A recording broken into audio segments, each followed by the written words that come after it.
Alright, yep, so this is my little control box. Turned on the pumps, a little bit of weatherproofing. Speed this up. Coming over, this is the vault. Inside, I have the Nimitz class super sump. We have 2 sumps connected, estimated 100 to 150 gallons a minute. Is the discharge flow depending on the head level inside of the basin, and it's attached to the crank. Yep, we're only pumping supernatant, no sludge. All right, continuing on, we have an 1.5-inch pipe on top of some chopped up 2x4s for some bracing, some zip ties to hold them down, and some down pipe that goes into the sludge pipe.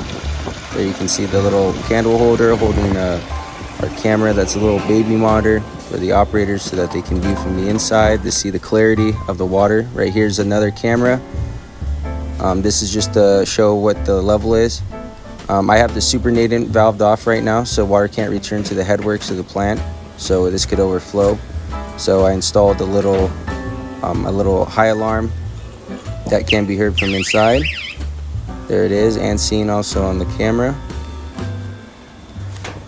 All right, continuing on, I'll speed this up. There's the pipe again with some safety tape and some caution tape wrapped around the vault, so with some cones so that no one falls in.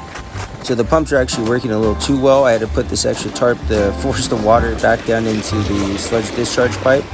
That's the basin on scale that we're trying to keep down. Here's a live feed of the alarm. There's also audio of the alarm to show if it's about to overflow, since we're not sending back to the headworks. And last is the sump discharge live feed so that the operators can monitor the clarity of the water going through the wastewater plant from the control room.